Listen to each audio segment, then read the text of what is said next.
चलो recording has started, so let us start our today's topic. Today's session start करते हैं. Good evening once again. And our topic name is what data sufficiency. और इसमें देखिए first question है आपके सामने. तो इस पे बेसिकली अभी क्या होगा वो क्वेश्चन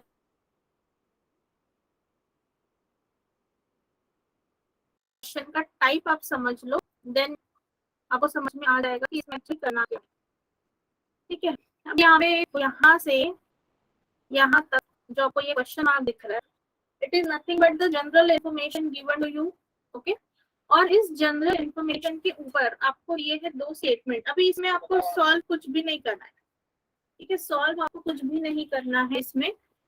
बस अभी टॉपिक का जैसे नाम दिया है डेटा सफिशिएंसी, तो बस आपको वही गैस करना है whether the given data is sufficient to answer your question और नो. मतलब ये बेसिक इंफॉर्मेशन है. इसके ऊपर स्टेटमेंट 1 और स्टेटमेंट 2 में आपको कुछ चीजें दी गई है. You have given something in statement 1 and statement 2. So you have to determine which statement is sufficient to answer the given question. Okay. Options भी अगर आप देखोगे, ये देख लो, सारे ऑप्शंस भी एक बार देख लो क्या लिखा है. देखो, if the data in statement 1 alone is sufficient to answer the question while the data in statement 2 alone is not sufficient to answer the question. ये इसका टाइप है. बी ऑप्शन देख लो, if data in statement 2 alone is sufficient to answer the question while the data in statement 1 alone is not sufficient to answer the question. फिर C option है, if the data either in statement 1 alone or in statement 2 alone is sufficient to answer the question. फिर D option है, if the data in both statement 1 and 2 together are not sufficient to answer the question.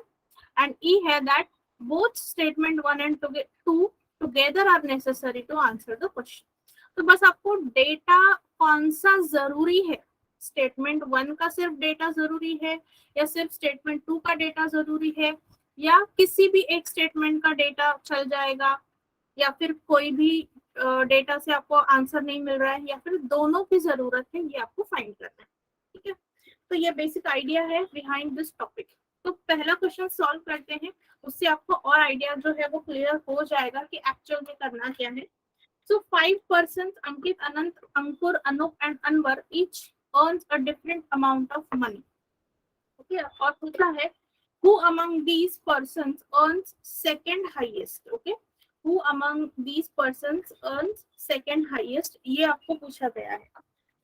तो यहाँ पे basically अभी क्या करना है, उनको एक ऑर्डर में आपको प्लेस करना है. ठीक है. उनको एक ऑर्डर में आपको प्लेस करना है. ऑर्डर में प्लेस करोगे तो उससे क्या होगा कि आपको पता चल जाएगा कि सबसे हाईएस्ट अर्निंग इंसान कौन है, सबसे लोवेस्ट अर्निंग इंसान कौन है, सेकंड रैंक पे कौन है, थर्ड रैंक पे कौन है, फोर्थ रैंक पे कौन है आउट ऑफ 5 पर्सन. तो इसका हम रैंकिंग लगाते हैं 1, 2, 3, 4 एंड 5. ठीक है. और एक करना होगा हमें 1, 2, 3, 4 एंड 5. क्यों हमने दो बार 5 स्पेसेस बनाए हैं, बिकॉज हमारे पास 2 स्टेटमेंट है. ठीक है. तो देखो अभी यहाँ पर क्या बोला, ओनली अंकुर earns more than अनंत. स्टेटमेंट 1 में क्या बोला, आउट ऑफ 5 पर्सन सिर्फ 2 लोगों के बारे में इंफॉर्मेशन दी है इन स्टेटमेंट 1. तो ये डायग्राम हम स्टेटमेंट 1 के लिए ऑर्डर लगाते हैं और ये यहाँ पे स्टेटमेंट 2 के लिए ऑर्डर लगाते हैं. ठीक है. स्टेटमेंट 1 से ओनली अंकुर earns more than अनंत, बस इतना ही बोला. लेकिन वो अभी एग्जैक्टली कहाँ पर है, ठीक है, एग्जैक्टली वो कहाँ पर प्लेस्ड है या एग्जैक्टली वो कहाँ पर आएगा, वो कुछ भी नहीं दिया है. और ये वाले इंफॉर्मेशन में भी कुछ भी नहीं बोला है about 5 person. So only Ankur earns more than Anant. इसका डायग्राम कैसे बनाओगे आप, कहीं पर भी अंकुर आ सकता है, right. Only Ankur earns more than अनंत. अच्छा सॉरी, ओनली है ना. Okay. when there is this word only, जब only लिखा होगा, हाँ yes only लिखा होगा, तो क्या बोलेंगे, it is a definite information. ये फिक्स्ड इंफॉर्मेशन है कि अनंत से ज्यादा पैसे कौन कमा रहा है, सिर्फ और सिर्फ अंकुर कमा रहा है. मतलब हाईएस्ट अर्निंग कौन है, अंकुर. मतलब फर्स्ट प्लेस पे अंकुर, सेकंड प्लेस पे अनंत, फिर ये थर्ड, ये फोर्थ और ये फिफ्थ. इसी तरह से ऑर्डर, मतलब सबसे हाईएस्ट यहाँ पे जो फर्स्ट नंबर पे इंसान होगा वो सबसे हाईएस्ट कमा रहा होगा, सेकंड नंबर पे जो होगा वो सेकंड हाईएस्ट, थर्ड नंबर पे थर्ड हाईएस्ट, फिर सेकंड लोवेस्ट एंड लोवेस्ट। ठीक है, तो यहाँ से अभी देखो स्टेटमेंट 1 से तो हमें मिल गया कि सेकंड हाईएस्ट कौन है, हमें सेकंड हाईएस्ट फाइंड करना था। स्टेटमेंट 1 से हमने डायग्राम बनाई, बाकी लोगों का पता चले या ना चले उससे हमें कोई मतलब नहीं है, लेकिन हमें आंसर तो मिल रहा है, मतलब स्टेटमेंट 1 से आंसर मिल रहा है। स्टेटमेंट 2 से मिल रहा है क्या, देखो it says Anup and Anwar earns less than Ankit. क्या बोला है, Anup and Anwar earns less than Ankit. अभी यहाँ पर देर इज नो ओनली ऐसा यूज नहीं किया, अनूप एंड अनवर सिर्फ और सिर्फ अंकित से ही कम पैसा कमाते हैं ऐसा कहीं पर भी मेंशन नहीं है। तो इस केस में क्या होगा, देखो अंकित से कम पैसा कमा रहे हैं कौन, अनूप और अनवर, ये दोनों को हम ऐसे भी प्लेस कर सकते हैं, या फिर सेकंड स्टेटमेंट का ऐसे भी आ सकता है, यहाँ पर अंकित आ सकता है और उससे कम पैसे कौन कमा रहे हैं, अनूप एंड अनवर, ऐसे भी लिख सकते हैं। या फिर हम उसे ऐसे भी लिख सकते हैं, यहाँ पर भी अंकित आ सकता है और अनूप और अनवर जो है उससे कम पैसा कमा रहे।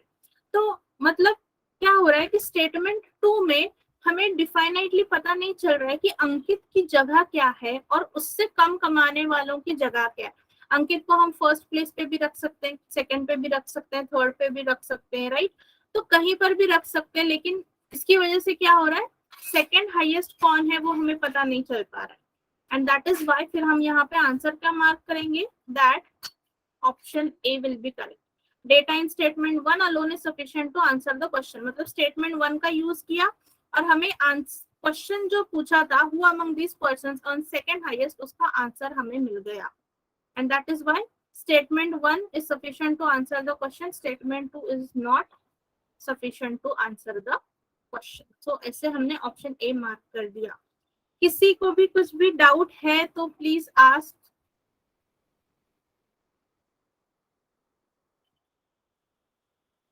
क्लियर हुआ आपको, बेसिकली इसमें करना क्या है, स्टेटमेंट 1 जो यहाँ पे जो स्टेटमेंट 1 और स्टेटमेंट 2 से पहले जो भी इंफॉर्मेशन होगी उस इंफॉर्मेशन का यूज दोनों स्टेटमेंट में आप कर सकते हो, लेकिन स्टेटमेंट 1 और स्टेटमेंट 2 अलग अलग डायग्राम बनाओ, किससे आपको आंसर मिल रहा है वो देखो, दोनों को मिक्स करने की जरूरत पड़ रही है क्या, या स्टेटमेंट 1 इंडिविजुअली आंसर दे रहा है, स्टेटमेंट 2 भी इंडिविजुअली आंसर दे रहा है, ऐसे कुछ हो रहा है क्या, तो वो भी चेक करना है आपको। ठीक है, तो you just have to check the data given in the statement, इसीलिए इस टॉपिक का नाम है डेटा सफिशिएंसी।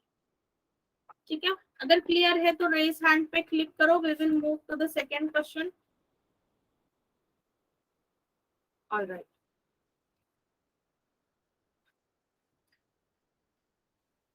ये वाला करो। आपका अभी अभी सिटिंग अरेंजमेंट एंड पजल पे सेक्शन हुआ है, तो आपको ये क्वेश्चन आसानी से आएगा सॉल्व करने। Try to solve this question, हम तो सॉल्व करेंगे ही बाद में।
यस, क्या आंसर मिला है आपको? Both statement are necessary.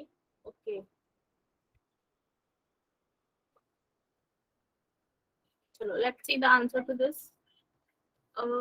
What is said? A certain number of persons were sitting in the row facing north.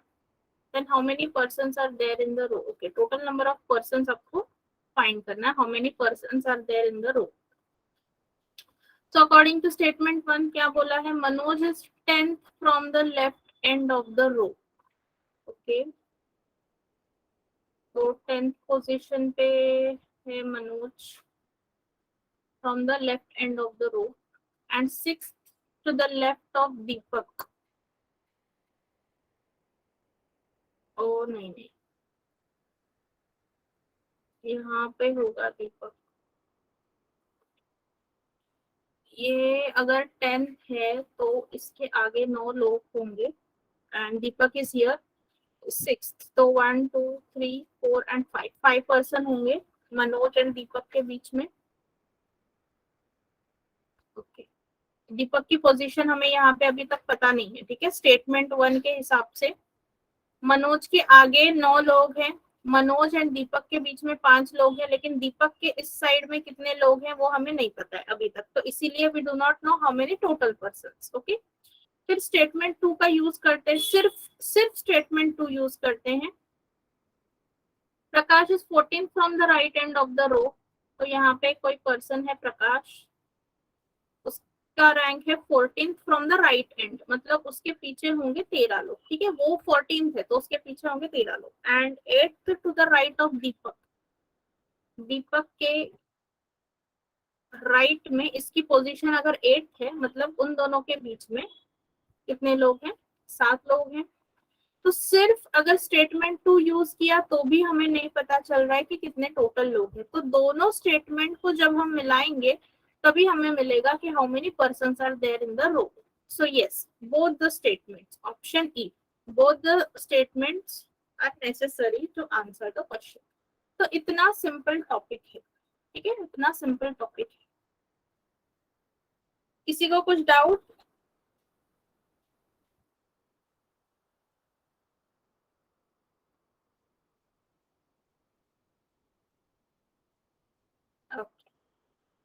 चलो let's move on to the next question. ये देखो, कोडिंग डिकोडिंग टॉपिक से question है. What is the code for party? What is the code of party?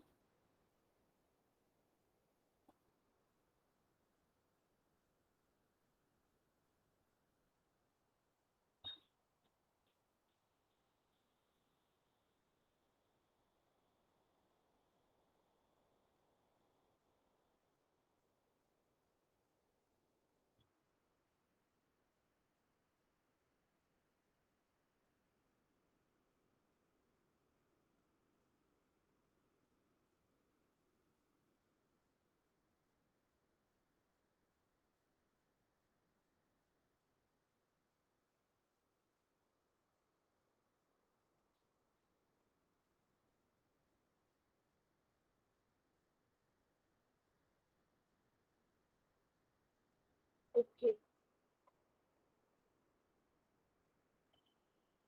मतलब कौन सा option mark करोगे आप?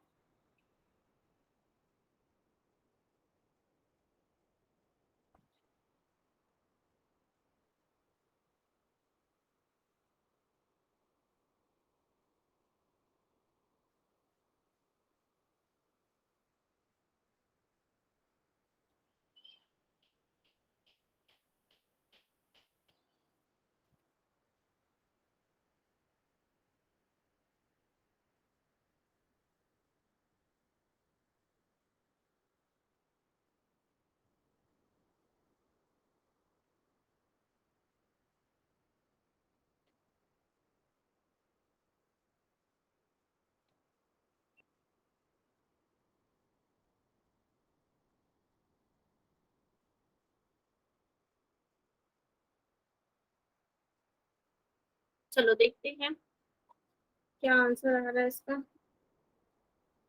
What is the code of party in the given code language? So यहाँ पर पहला स्टेटमेंट है party was great is coded as this.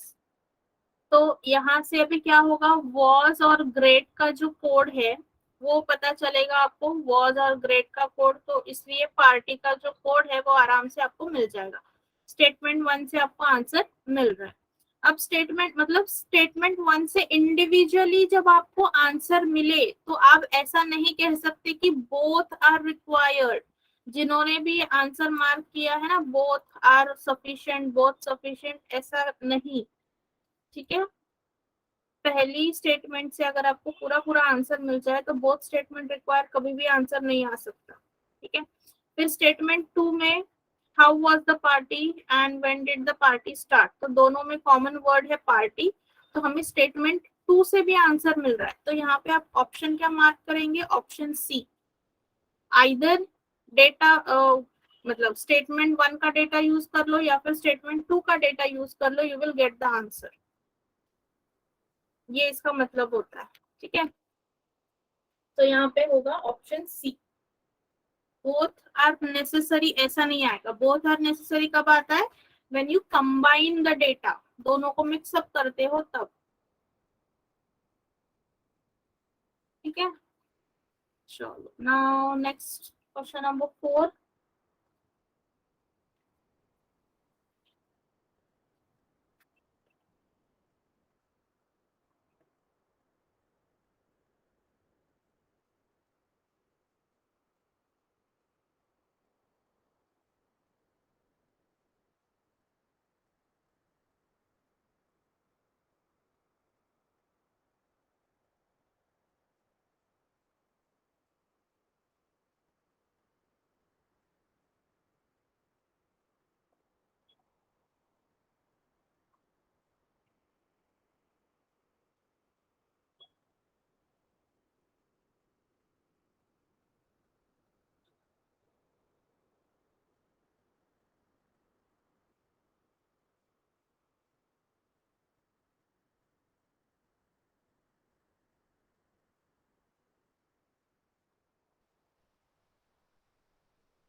तो यहाँ पे भी सी आ रहा है.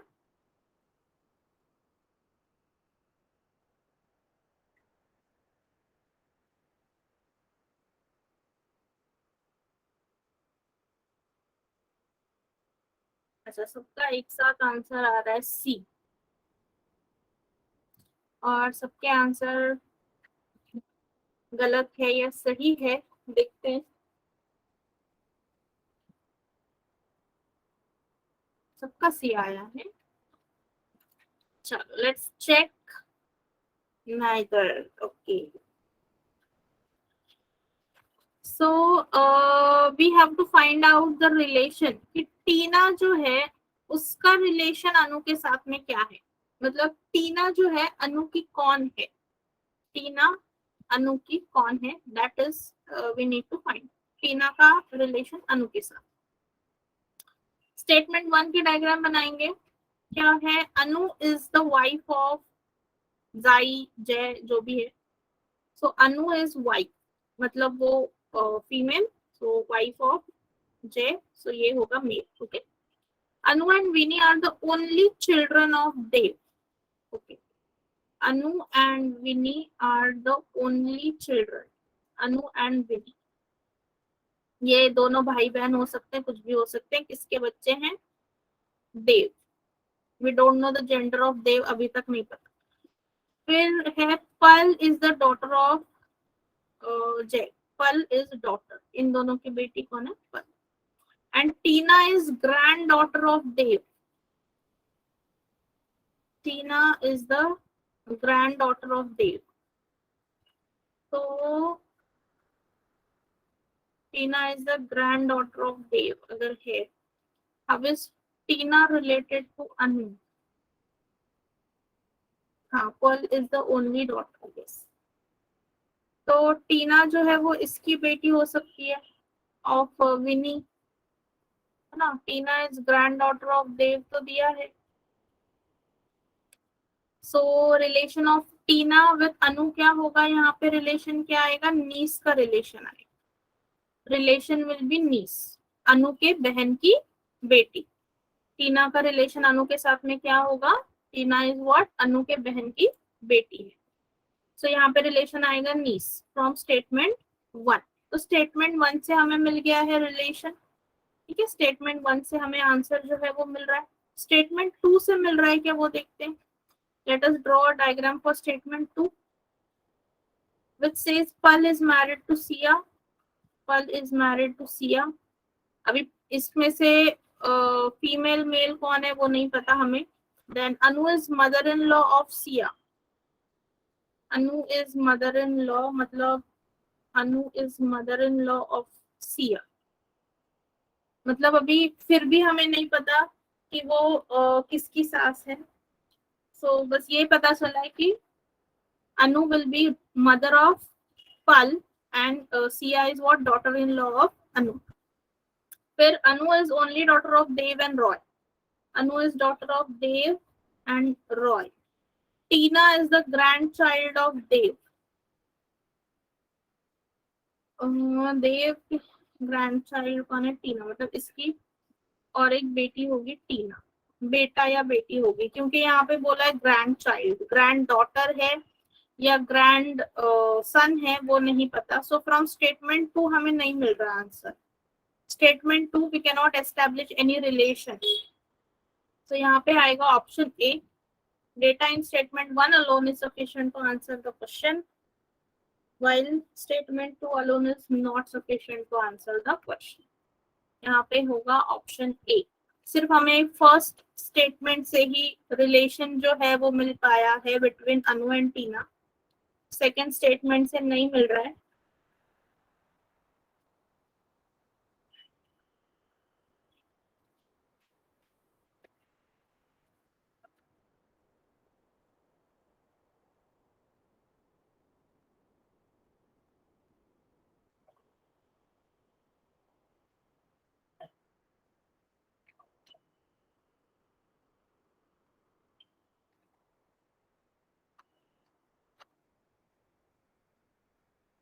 ठीक है,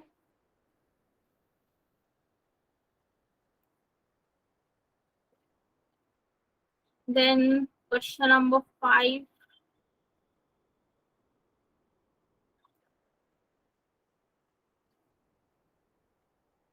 actually Grishma, you are new student और आपका जो टॉपिक है ब्लड रिलेशन वो नहीं हुआ है। तो ये ये जो मैंने डायग्राम ड्रॉ की है ना, वो समझने के लिए यू नीड टू नो कि ब्लड रिलेशन में कैसे सॉल्व करते हैं क्वेश्चन को। तो अगर मैं एक्सप्लेन भी करूंगी तो वो सब बताना पड़ेगा, तो इट इज लाइक आपको ब्लड रिलेशन अभी सिखाना। सो दैट इज वाई आप बस अभी देखो, फिर जब आपका टॉपिक हो जाएगा यू विल अंडरस्टैंड, ठीक है। क्योंकि ये समझाने के लिए I will have to go to that first. या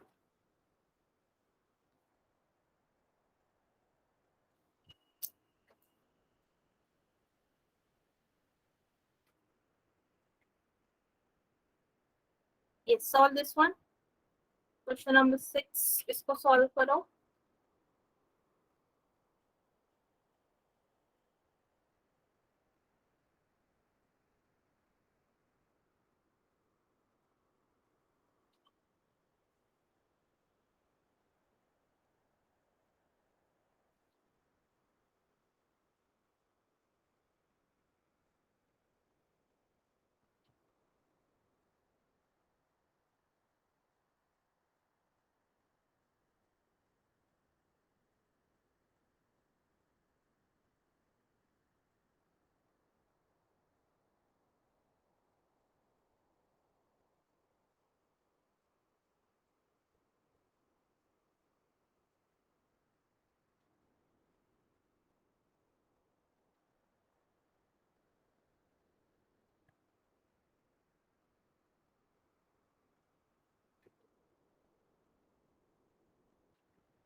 both are required. Okay.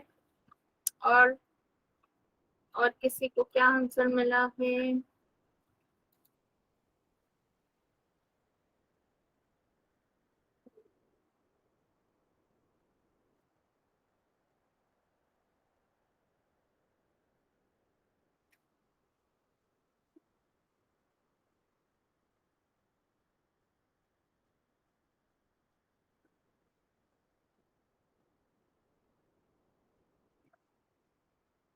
अच्छा, ओनली सेकंड स्टेज।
चलो बाकी सब भी बताइए answers. What answer you getting?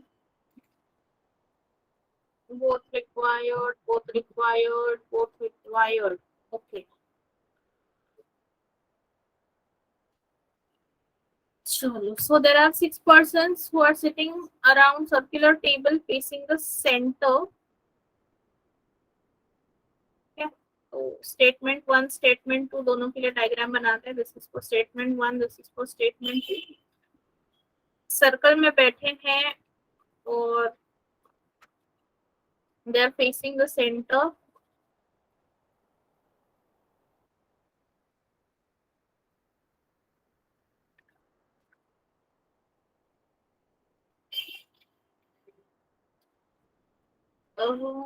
Who among the following sits immediate left of Chirag? Chirag के left में कौन बैठा? So according to statement one, only 2 persons sit between Vishal and Anand. तो विशाल एंड अनंत के बीच में बैठे हैं दो लोग. एंड बोला है मंगल सिट्स अपोजिट चिराग. तो यहाँ से वी कैन नॉट डिटरमाइन कि मंगल कहाँ होगा, चिराग कहाँ पे होगा. सो इसके आगे हम ड्रॉ नहीं कर सकते. लेट्स ट्राई स्टेटमेंट टू से अलग से ड्रॉ करते हैं. यहाँ पे बोला है Chirag is not immediate neighbour of Vishal and Gopal sits to the immediate right of Anant. तो स्टेटमेंट टू अलग से यूज करके भी हम नहीं ड्रॉ कर सकते. तो let us mix the statements. तो क्या बोला है? Chirag is not an immediate neighbour of Vishal. तो चिराग यहाँ पे इन दोनों प्लेसेस पे कहीं पर भी नहीं आ सकता. और क्या बोला है? Gopal sits to the immediate right of Anant. मतलब अनंत के इमीडिएट राइट में कौन होगा? गोपाल. तो यहाँ पे होगा चिराग. एंड मंगल यहाँ पे बैठेगा. एंड बचा हुआ पर्सन कौन है? संजय. सो ये आ गई हमारी अरेंजमेंट. तो इमीडिएट चिराग के इमीडिएट लेफ्ट में कौन है? संजय है. तो हमें दोनों जब स्टेटमेंट मिक्स किए या कंबाइन किए तब we got the answer. So that is why option E is absolutely correct. That data in both the statements is necessary to answer the questions. Okay. So बिल्कुल सही आंसर सबके. Option E, the data in both the statements 1 and 2 together is necessary to answer the question. Yeah, yes, take a screenshot.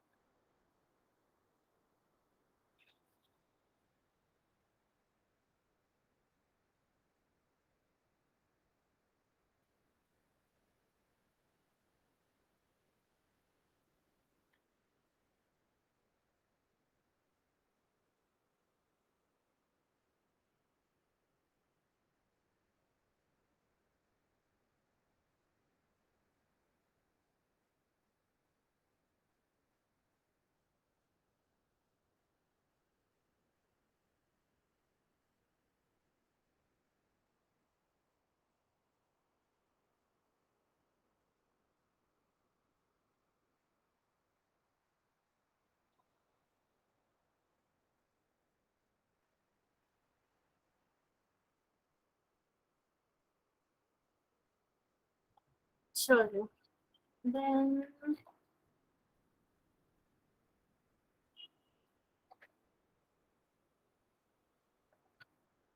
ये सारे अभी sitting arrangement के हैं questions, ज्यादा इस पे चलते हैं।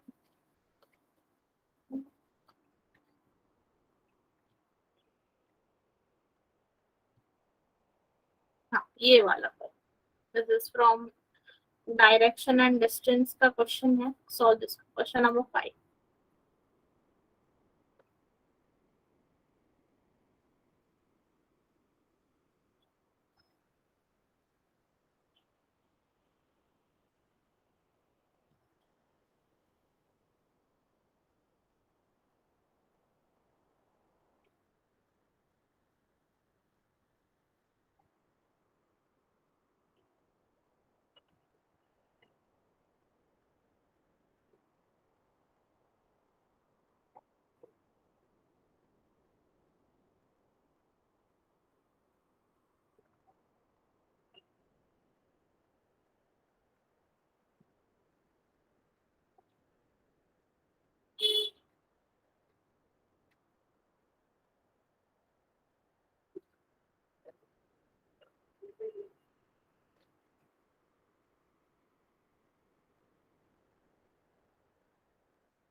चलो let's see answer to this.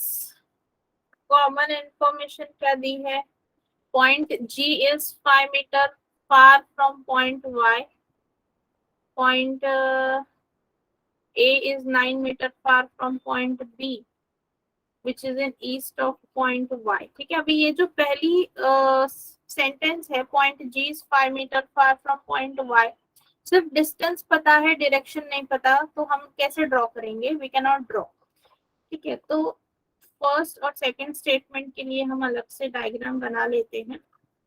यहाँ पे जो सेकंड सेंटेंस दी है, कॉमन इंफॉर्मेशन जो है उससे बनाते हैं।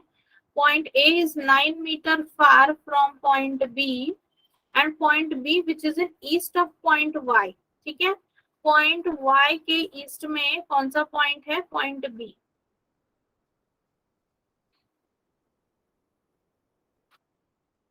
And point A is 9 meter far from point B which is in east of point Y. Okay. तो अभी पॉइंट A भी नहीं हमें पता है, उसके बाद पॉइंट G भी नहीं पता हमें, बस पॉइंट Y और पॉइंट B जो है वो कॉमन इससे आ गया। अभी स्टेटमेंट के हिसाब से हम ड्रॉ करेंगे। बस हमें ये पता है कि point B is in east of point Y. Now what we need to find, यही डिस्टेंस भी हमें फाइंड करना है। देखो, ये डिस्टेंस ही हमें फाइंड करना है। Find the shortest distance between point B and point Y. Okay, तो अकॉर्डिंग टू स्टेटमेंट 1 क्या बोला है? Point B is 13 metre south east of point G and point G which is north of point Y. मतलब Y के north में point G होगा और distance कितना है दोनों का? 5 मीटर दिया हुआ है। और पॉइंट B जो है वो आराम से क्या आ गया? साउथ ईस्ट डायरेक्शन में आ गया। देखो, ये डायरेक्शन कौन सी है? अगर आप देखोगे G से, अगर आप B को देखोगे तो ये डायरेक्शन कौन सी होगी? साउथ ईस्ट डायरेक्शन होगी। तो ये डायग्राम बन गई। तो शॉर्टेस्ट डिस्टेंस B और G का हमें डिस्टेंस पता है क्या? नहीं। Point A is 9 metre far from point B, नहीं, हमें ये डिस्टेंस भी पता नहीं है। ये डिस्टेंस पता होना चाहिए, then we can find out this distance, no problem. Let's move on to statement 2। अब क्या बोला है? Point A is in the north east of point G which is in north west of point B. अभी B के north west में, B के north west में, अच्छा 13 मीटर दिया हुआ है। ओके ओके ओके, तो इसका बी वाई मतलब एक्स स्क्वायर कैसे निकालेंगे? 13 स्क्वायर माइनस 5 स्क्वायर आएगा, सो दैट इज 169 माइनस 25, सो 144 आएगा। सो एक्स इज इक्वल टू 12 आएगा। तो ठीक है, बी वाई का डिस्टेंस हमें मिल गया, दैट इज 12। ओके, स्टेटमेंट मतलब स्टेटमेंट 1 से तो हमें मिल गया आंसर, स्टेटमेंट 2 से मिल रहा है क्या? देखते हैं। ये हमारी डायग्राम कॉमन इंफॉर्मेशन वाली। फिर यहाँ पे देखो क्या लिखा है? Point A is in north east of point G and point G which is in north west of point B. Point B के नॉर्थ वेस्ट में मतलब ऊपर की तरफ होगी नॉर्थ डायरेक्शन और यहाँ पे होगी नॉर्थ वेस्ट डायरेक्शन। तो पॉइंट जी यहाँ पे होगा। ठीक है, और जी और वाई का डिस्टेंस कॉमन इंफॉर्मेशन में दिया हुआ है, that is 5 metre and point A is in north east of point G, point G के नॉर्थ ईस्ट में। तो जी के ऊपर ईस्ट और यहाँ पर somewhere here will be point A north east में, राइट। और क्या बोला है? A is 9 metre far from point B, इन दोनों का डिस्टेंस यहाँ पे देखो, point A is 9 metre far from point B, ये 9 दिया हुआ है। ठीक है, दिस इज टोटल 9, मतलब यहाँ तक डिस्टेंस कितना होगा? This total A B is 9, यहाँ तक होगा 5, ये ऊपर वाला होगा 4। ओके, ए टू जी का डिस्टेंस दिया है क्या? नहीं दिया, तो 5 5। तो यहाँ से मेरे ख्याल से आपको डिस्टेंस नहीं मिल रहा है ना। स्टेटमेंट 2 से बी वाई का जो डिस्टेंस है वो हमें मिल नहीं रहा है, क्योंकि ये ए जी का जो डिस्टेंस है वो तो नहीं दिया है। ए बी का तो है, दिस इज 5 दिस इज 5, तो ये स्टेटमेंट 2 से हमें बी वाई का डिस्टेंस नहीं मिल रहा है, तो यहाँ पे आएगा option A, that data in statement 1 is sufficient to answer the question. Option A आएगा। आपको भी वही मिल रहा है ना?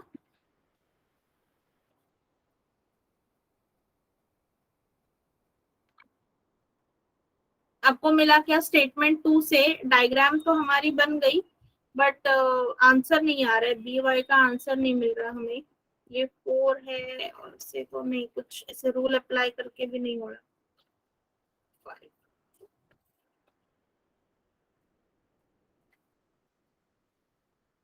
यस, तो इसका यही होगा that data in statement 1 is sufficient to answer the question. सिर्फ स्टेटमेंट 1 से ही हमें आंसर मिल रहा है, स्टेटमेंट 2 से जो है वो हमें डिस्टेंस नहीं मिल रहा है।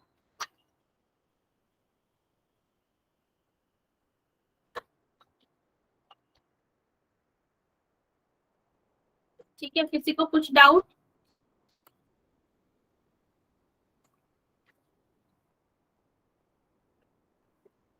ऑल राइट देन, स्क्रीनशॉट अगर लेना है तो ले लीजिए स्क्रीनशॉट। तो बस यही है इस टॉपिक में।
ओके, तो ओवरऑल आइडिया आपके सामने क्लियर है that what you have to do. इसमें बस डेटा चेक करना है एंड आपको डिटरमाइन करना है, और इस पे जो है सारे टॉपिक्स, मतलब कौन से टॉपिक से क्वेश्चन आते हैं। तो coding, decoding, blood relation, direction distance, order and ranking, और अल्फाबेट। अल्फाबेट टेस्ट से नहीं आता, बस ये 3-4 टॉपिक के ही क्वेश्चन आते हैं, और सिटिंग अरेंजमेंट पजल। तो सिटिंग अरेंजमेंट पजल के क्वेश्चन इस पे जब आते हैं तो वो थोड़े से लेंदी हो सकते हैं, तो उसके लिए आपको सिटिंग अरेंजमेंट पजल की प्रैक्टिस है। तो डेटा सफिशिएंसी में क्या है, अगर आपके रीजनिंग के सारे टॉपिक्स अच्छे हैं तो डेटा सफिशिएंसी में आपको डेफिनेटली मार्क्स मिलेंगे, और ये 5 मार्क्स के लिए आपको क्वेश्चन आएंगे ही आएंगे मेंस एग्जाम में। ठीक है, सो ये कंपलसरी टॉपिक रहने वाला है मेंस के लिए। ओके, चलो एक ये लास्ट वाला क्वेश्चन कर लो, क्वेश्चन नंबर 6 कर लो, लास्ट वाला। तो basically you need to have command over all the other topics of reasoning, तो डेटा सफिशिएंसी अपने आप आ जाएगा। चलो लास्ट क्वेश्चन सॉल्व करते हैं, then we will stop.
both are necessary. Okay.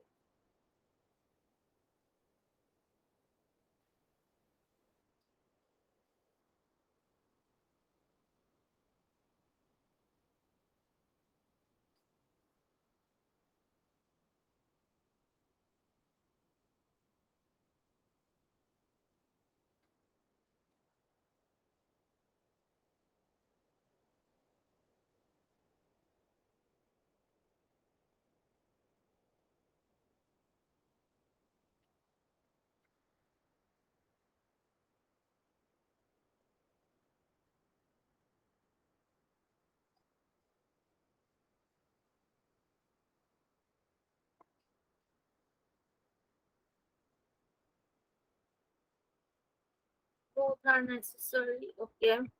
हमें कोड फाइंड करना है हंगर इंडेक्स पॉवर्टी का. सो यस, कॉमन जो डेटा है हंगर पीपल फाइट, इसको और स्टेटमेंट 1 को मिला के हमें बस फाइट का जो है वो मिलेगा. देन प्रॉब्लम का भी कोड यहाँ पे मिल जाएगा. एंड यस, फर्स्ट और सेकंड को combine. Yes, so option D, that both the statements are necessary to answer the question. Yes, option D.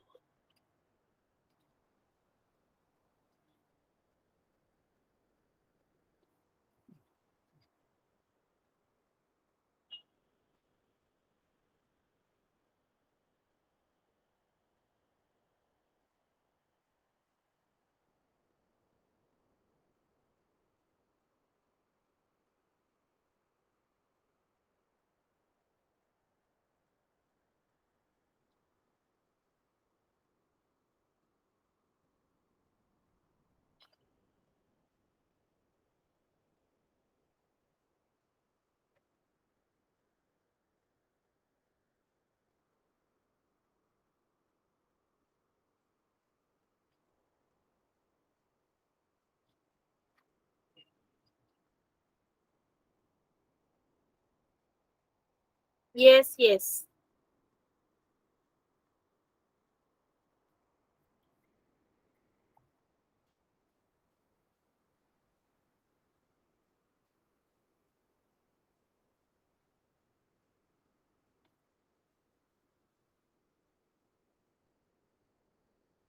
देखिए यहाँ पे आंसर क्या है, दैट इज नॉट नेसेसरी, बस वो कैसे आ रहा है दैट इज नेसेसरी.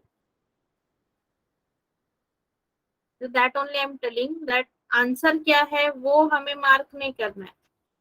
कैसे आ रहा है, जब हम ये common information hunger people fight इसको जब स्टेटमेंट 1 के साथ मिलाएंगे तो हमें किन वर्ड्स का कोड मिलेगा, फाइट का कोड मिलेगा, प्रॉब्लम का कोड मिलेगा. ठीक है, प्रॉब्लम का मिल गया तो इंडेक्स का मिलेगा. प्रॉब्लम एंड इंडेक्स का कोड हमें स्टेटमेंट 1 से मिल रहा है और स्टेटमेंट 2 से हंगर का कोड मिल रहा है, तो इसलिए दोनों को मिक्स करना पड़ेगा और तभी हमें हंगर इंडेक्स पॉवर्टी का कोड मिलेगा. so that is why both the statements are necessary. Okay. Yes.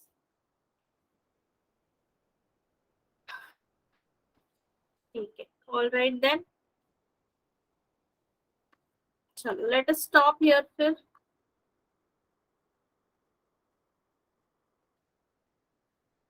Stop करते हैं आज का सेशन. So basically आपको क्या करना है, you just have to be